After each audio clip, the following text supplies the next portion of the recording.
김희선 원장님과 우열 선생님은 저의 꿈을 응원해 주셨어요. 그리고 우열 선생님은 수능을 본 이듬해 봄에 결혼하자면서 청혼을 하셨습니다.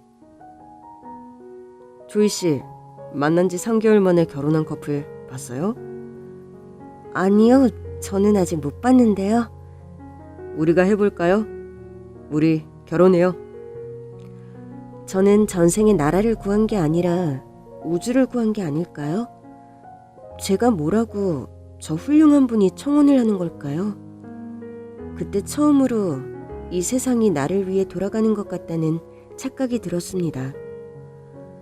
더구나 보육원 언니 오빠들이 결혼하려고 할 때 얼마나 큰 난관이 기다리고 있는지 익히 들어왔기 때문에 이게 꿈인가 생시인가 믿기지 않았어요. 저희 같은 고아들은 결혼 이야기가 나오면 마음의 준비를 합니다.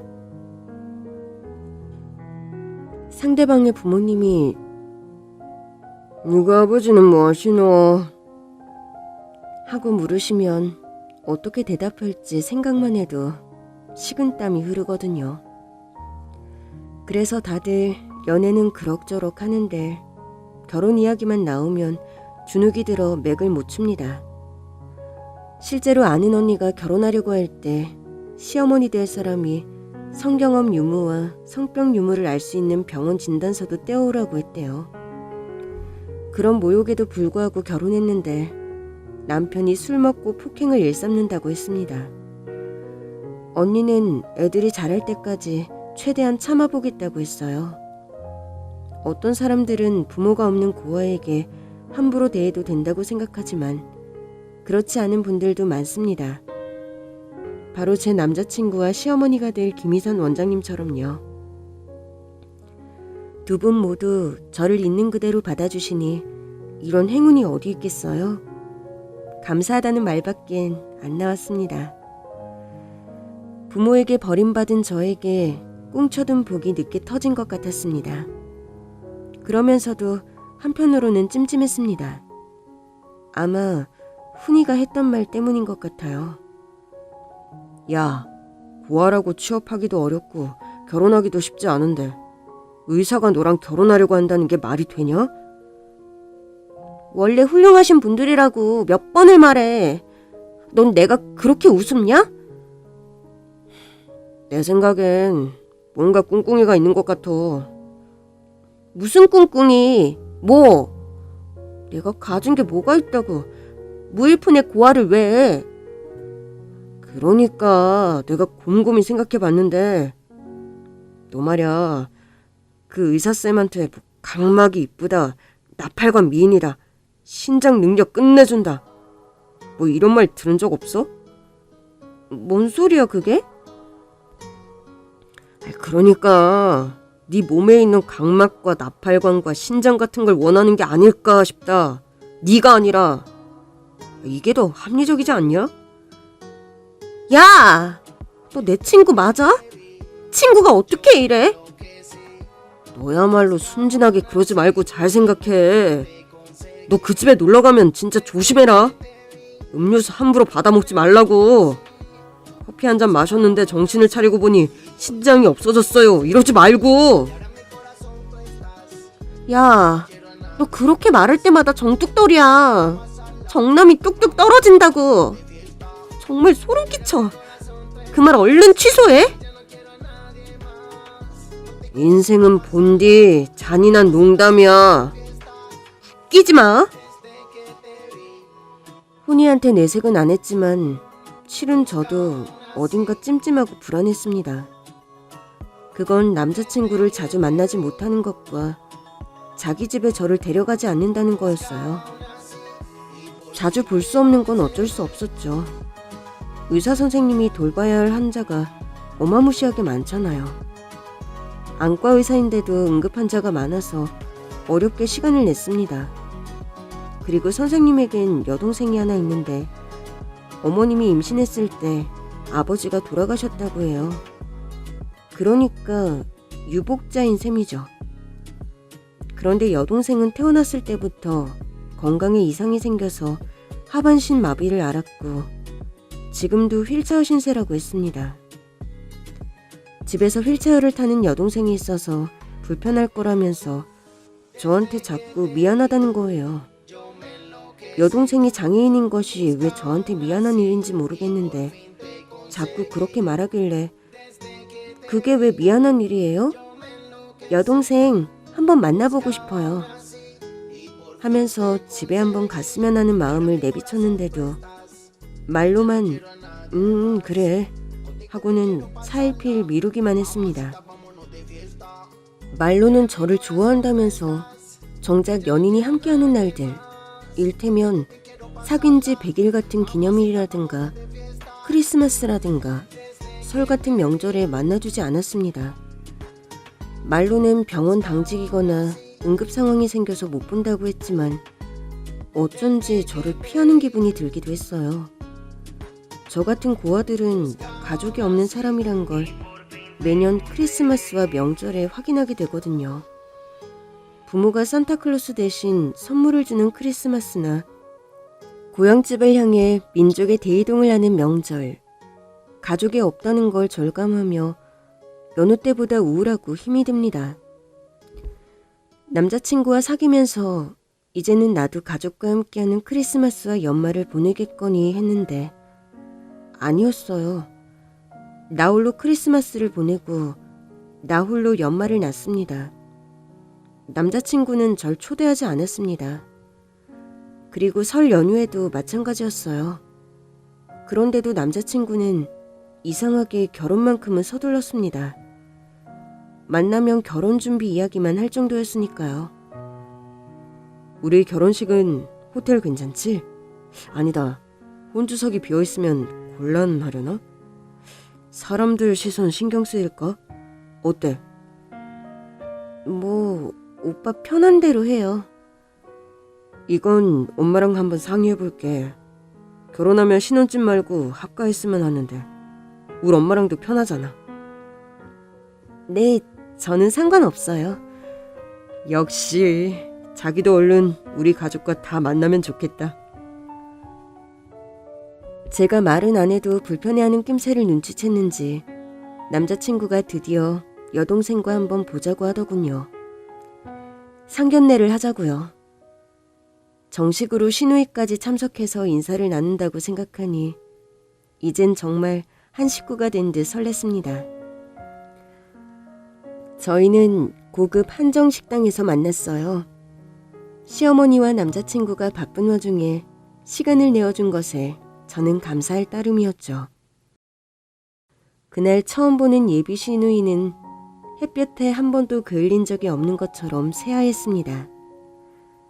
백설공주가 인간이라면 시누이 같은 얼굴이 아니었을까 싶을 정도로 하였어요. 이름은 김소희. 나이는 저보다 1살 어린 20살이었는데 어딘가 기품이 있어 보였어요. 초록색 원피스를 곱게 차려입고 휠체어에 앉아있는 모습을 물끄러미 쳐다보다가 퍼뜩 정신이 들었습니다. 소희는 처음 보지? 몸이 허약하고 잔병치레가 잦아서 바깥 나들이는 엄두도 못 내. 엄마로서 마음이 너무 아프지. 안녕하세요. 민초희입니다. 만나서 반가워요. 네. 소희 씨는 말이 별로 없었어요. 그래서 눈치가 보였습니다. 혹시 제가 고아라서 자기 가족이 되는 것이 싫은 것은 아닐까 미리 걱정하고 앞서 불안했습니다. 이날 소희 씨가 처음 한 말은 저 화장실 가고 싶어요 였어요. 저는 예비 시누이에게 점수를 따고 싶어서 벌떡 일어섰습니다. 저도 같이 다녀올게요. 소희는 말이 없었고 원장님은 좀 불편해하셨어요. 어머, 아유, 그래 줄래요? 그래도 될까? 소희는 어때? 소희 씨가 고개를 끄덕였습니다. 저는 날아갈 듯 기뻤습니다. 괜히 들떠서 예비 시누이 기분을 망치지 말자고 속으로 되뇌이며 휠체어를 밀었습니다. 화장실에 도착했을 때 소희 씨가 언니 잠시만 하면서 자신에게 가까이 오라는 손짓을 했어요. 제가 소희 씨에게 다가갔을 때 소희 씨는 제 귀에 대고 들릴락 말락하는 작은 목소리로 빠르게 속삭였습니다. 언니, 도망가요. 저는 놀라서 예? 하고 되물었고 신우이가 다시 한번 소리 죽여서 경고를 했습니다. 저 사람들 악마예요. 대체 뭔 말을 하는지 몰라서 저는 어안이 벙벙해졌습니다. 천사 같은 김희선 선생님과 우열 선생님을 악마라고 하는 말을 어떻게 믿을 수 있겠어요? 왜 가족을 그렇게 욕을 할까? 왜 그들을 악마라고 하는지 그 이유를 물으려고 했는데 아쉽게도 신우의 이야기를 더 들을 수가 없었습니다. 제가 입을 떼기도 전에 원장님이 화장실로 뒤따라 들어오셨거든요. 아유, 아무리 우리 식구가 될 사람이라지만 상견례에서 예의가 아닌 것 같아서. 초희 씨, 들어가 있어. 내가 소희 챙길게. 얼른. 예. 어딘가 저와 소희가 같이 있는 게 불편해 보이셨어요. 그렇게 음식을 먹는 둥 마는 둥 하다가 헤어졌습니다. 남자친구가 차를 가지러 간 사이 소희 씨가 악수를 청했고 저는 소희 씨의 손을 잡았습니다. 그리고 원장님이 잠시 한눈을 파는 사이 소희 씨가 아무도 모르게 제 호주머니에 쪽지 하나를 재빠르게 넣었습니다. 그 내용이 뭘까 두려운 마음에 집으로 돌아와 아무도 없을 때 쪽지를 꺼내보았습니다. 쪽지에는 달랑 네모안과 김무열이라고만 적혀 있었습니다. 이게 뭐지? 싶었어요. 네모안과는 우열 선생님이 다니는 병원이었으니까요. 저는 별 생각 없이 네모안과를 검색하고 안과 홈페이지로 들어갔습니다. 의사 선생님들의 프로필 사진과 이름, 양력이 나오는데 반가운 남자친구의 얼굴이 보였습니다. 그럼 김무열은 누구지? 하고 다른 선생님을 찾았는데 그런 이름은 없었어요. 찝찝한 마음으로 제 남자친구 프로필을 다시 봤는데 이름이 김무열이었습니다. 응? 김무열이 아니라 김무열? 오타인가? 저는 대수롭지 않게 생각하며 홈페이지를 닫았습니다. 홈페이지 소개글에 오타가 날 수도 있잖아요. 그런데 소희 씨가 오타 하나 알려주려고 저에게 두 사람 모르게 쪽지를 보냈을 것 같지는 않았어요. 알 수 없는 수수께끼를 풀 재간이 없었습니다. 저는 훈이에게 전화를 걸고 이 이야기를 전부 들려주었습니다. 드라마 보면 이럴 때 도청을 하거나 도찰을 하는데 말이야. 그런 거 불법이잖아. 우린 그런 걸 할 수 없으니 어떡해? 에이, 어떡하긴 어떡해. 자본주의 사회에서 돈으로 안 되는 게 어딨어?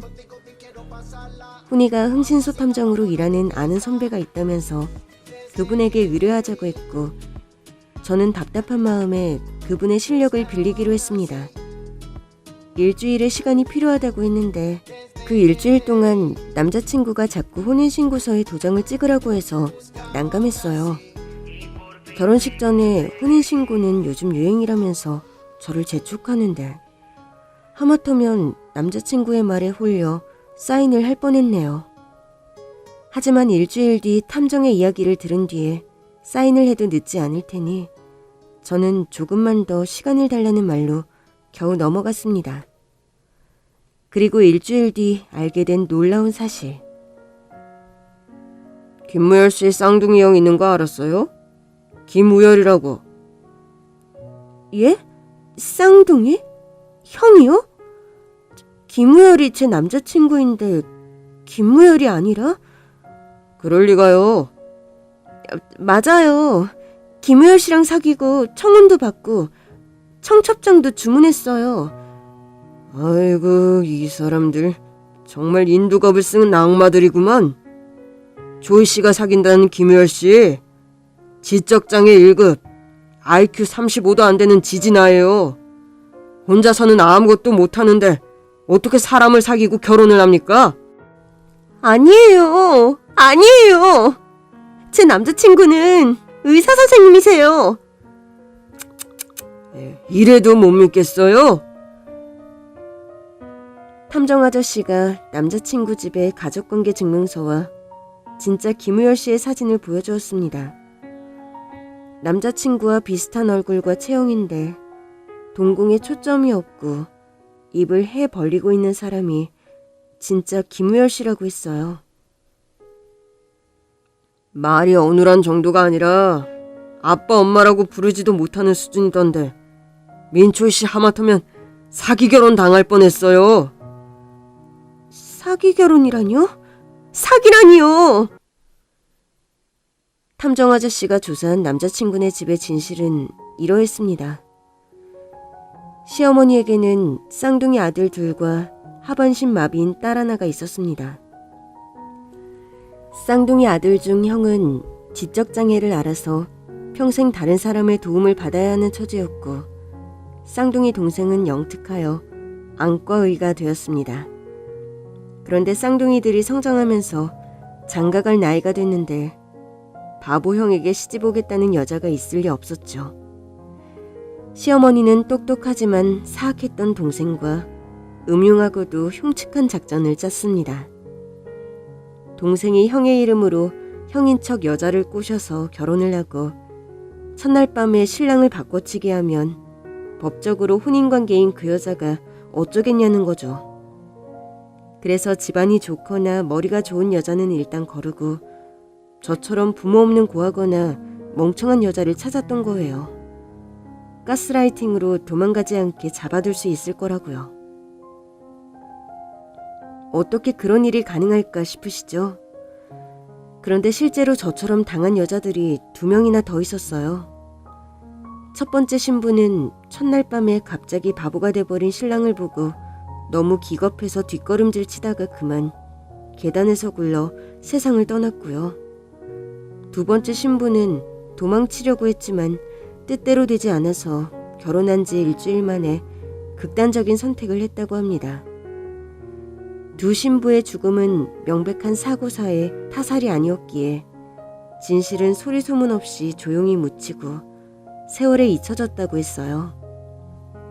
그리고 더 놀라운 사실은 소희 씨의 아버지가 돌아가신 게 아니라 친아버지를 만나지 못하도록 소희 씨를 감금하고 있다는 겁니다. 장애가 있는 아이를 키우려면 엄청난 돈이 드니까 소희 씨를 인질로 삼아서 고액의 양육비를 받고 있었던 거예요. 소희 씨는 휴대폰도 없이 혼자서는 바깥 나들이도 못한 채 가정교사와 가사도우미 이모들과 집안에 감금되어 있다고 하는데 대체 어떻게 하면 사람들이 이럴까요? 취약계층을 위해 봉사하고 힘든 사람들에게 용기를 주던 그 선하고 훌륭했던 사람들은 대체 어디로 간 걸까요? 불현듯 원장님이 신께 기도한 응답이 저였다는 말이 생각났어요. 저를 인간적으로 사랑해서 그런 줄 알았는데 그분이 간절히 기다렸던 것은 자신의 첫째 아들에게 던져줄 희생양이었고 천에 고하였던 제가 그들이 원하는 조건에 딱 맞는 아이였을 뿐이라는 사실에 충격을 받고 정신이 멍해졌습니다. 훈이에게 한마디도 하지 않고 저는 어떻게 왔는지도 모르게 집으로 돌아왔습니다. 배신감에 2박 3일을 눈물로 보내고 저는 복수를 계획했어요.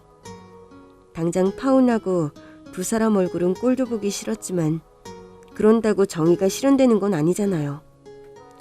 그렇게 결혼식 당일이 되었습니다. 제가 결혼하는 사람은 김우열이므로 하객들도 어쩌면 다 동원된 사람들일 거예요. 그래도 저는 많은 사람들 앞에서 그들의 만행을 까발리고 싶었습니다. 소희 씨도 단정한 원피스 차림으로 가족석에 앉아 있었어요. 저는 신부화장이고 웨딩드레스고 주는 대로 입고 주는 대로 걸쳤습니다. 시간이 어떻게 가는지도 몰랐어요. 시어머니는 뭔가 그렇게 좋은지 연신 웃느라 바빴고 김무열은 마지막 김무열 연기에 혼신의 힘을 다했습니다. 성원 서약 중요한 건 행복한 가정을 꾸려서 살고 싶다는 꿈이 있는데 기회가 없네요. 이윽고 혼인 서약 시간이 되었습니다. 주례가 신랑 김우열 군은 신부 민초이 양을 아내로 맞아 기쁠 때나 슬플 때나 사랑하고 존중하며 존경하고 배려하면서 일생을 살겠습니까? 김무열 동생 김무열이 대답했습니다. 네. 저는 속으로 훗 코웃음을 쳤습니다. 이번엔 제 차례였어요. 그럼 신부에게 묻겠습니다. 신부 민초이 양은 신랑 김우열 군을 남편으로 맞아 기쁠 때나 슬플 때나. 저는 더 기다리지 못하고 주례 선생님의 마이크를 냅다 뺏어 들고 크게 외쳤습니다. 마치 대한독립 만세를 외치듯 큰 소리로 아니요! 이 결혼 안 돼요! 못해요! 죽어도 할 수 없어요! 주례는 당황해서 입을 틀어막고 신랑은 눈이 동그래지고 시어머니는 갑자기 얼음이 됐습니다. 아니요! 이 결혼 못합니다. 왜냐고요? 지금 여기 서 있는 사람은 김우열이 아니기 때문입니다. 하객들이 무슨 일인가 하고 웅성웅성거리기 시작했습니다. 안 그래요, 김무열 씨? 이제 그만 그 뻔뻔한 가면을 벗으시지? 대체 무슨 소리를 하는 거야? 너 머리에 총 맞았니? 김무열이 제 마이크를 뺏으려고 달려들었고 저는 주먹으로 김무열의 아구창을 후려갈기고 마이크를 사수했습니다. 여러분! 이 사람은 김무열 동생 김무열입니다. 저한테 지금까지 사기치고 있어요. 왜냐? 김무열은 지능에 문제가 있는 장애인이거든요. 그래서 바보형 대신 식만 올리고 자기는 몰래 빠지려는 계획입니다. 어떻게 이런 일이 가능하냐고요? 제가 고아이기 때문이에요. 부모 없는 아이라고 업신여기고 함부로 대하는 겁니다. 겉으로는 고아들을 돕는다면서 뒤로는 속여서 사기 결혼을 시키려는 악독한 사람들입니다. 시어머니가 달려들어서 마이크를 뺏었습니다. 야, 내가 너한테 해준 게 얼만데 이따위로 뒤통수를 때려? 이래서 고아들 거두는 거 아니라더니 영판니 이야기구나. 먼저 배신한 사람이 누군데요? 저는 원장님을 어머니처럼 따랐고 우열 씨도 친오빠 이상으로 존경했어요. 저는 두 분이 의사라서 좋았던 게 아니라 저에게 가족이 되어준다는 말에 감동을 받았던 거예요. 그런데 사람을 왜 속여요? 그냥 솔직하게 지진아 아들 돌볼 사람이 필요하다고 하시지. 그럼 애꿎은 사람이 죽지도 않았을 거고 저도 이렇게 배신감에 떨지도 않았을 거예요. 원장님이 악을 썼습니다. 니까짓 게 뭘 알아? 우리 우열이 천사 같은 내 새끼 짝지어주고 부끄럽지 않게 살게 해주려는 건데 그게 뭐가 나빠? 저는요? 제 인생은요? 제 가치를 아는 사람을 만나라면서요. 저도 사랑받기에 충분한 사람이라면서요. 그런데 왜요? 그 말을 믿었니? 그래서 네가 멍청하다는 거야. 더러운 고아 주제에 어디 의사 남편을 넘봐? 진짜 어이가 없어서. 그때였어요. 우리 고아들도 같은 사람이거든요. 여러분이 누리고 느끼는 거 다 함께 할 수 있는 그런 사람이라고요. 훈이가 시어머니와 김무열의 얼굴에 오물을 투척했는데 정확하게 말하면 오물 풍선이었어요. 똥오줌이 들어간 구린 물풍선이 정확하게 두 사람 머리에서 터지면서 오물을 뒤집어 쓴 두 마리 생쥐꼴이 됐습니다. 야, 이게 뭐야? 너 죽고 싶어? 김무열 씨와 시어머니는 얼굴에 묻은 오물을 닦으며 괴로워했고 하객들은 격한 냄새를 피해 하객들이 바깥으로 뛰쳐나갔습니다. 그리고 잠시 뒤 훈이가 부른 경찰들이 왔어요. 저는 두 사람을 사기죄로 고소했고 기망에 의한 사기가 성립되어 원장님은 징역 10개월, 김무열 씨는 징역 1년을 선고받았습니다. 원장님은 감옥으로 잡혀가면서도 큰아들 걱정을 했어요. 우열이, 내 아들 우열이는 나 없으면 안 돼요. 판사님, 제발 선처해 주세요. 아무것도 모르는 아이라고요. 엄마가 없으면 안 돼요. 지적장애 아들을 향한 원장님의 지독하고 미친 모성애가 무섭고도 서글펐습니다. 돌아가신 저희 부모님도 하늘나라에서 저를 저렇게 걱정하고 계실까요? 아마 그럴 거라고 생각합니다. 제가 결혼할 뻔했던 김우열 씨와 초희 씨는 친아버지의 집으로 돌아갔습니다. 이제 초희는 아버지가 선물해준 진동 휠체어를 타고 혼자 나들이를 할 수 있게 됐고, 우리는 훈이랑 셋이서 만나 수다를 떨기도 합니다. 훈이는 이번 일을 계기로 탐정이 되고 싶다며 선배네 사무소에서 일을 배우고 있습니다. 저와 초이는 대학에 입학해서 사회복지를 공부하고 있어요. 언젠가 사회복지사가 되어 저처럼 외롭고 힘든 사람들을 돕고 싶습니다. 복을 짓는 사람은 언젠가는 그 복을 받고, 악을 해가는 사람은 그 악행이 언젠가 부메랑처럼 자신에게 돌아오는 것 같아요. 저는 지금부터 복을 지으면서 살려고 합니다. 이제는 법이 개정되어 아동보호기간을 24살까지 연장할 수 있습니다. 성인도 되지 않은 고3 청소년이 겨우 500만 원을 쥐고 이 세상으로 나오는 일은 결코 쉽지 않은 일이에요. 저처럼 자립을 시작하는 여러 친구들에게 해주고 싶은 말이 있습니다.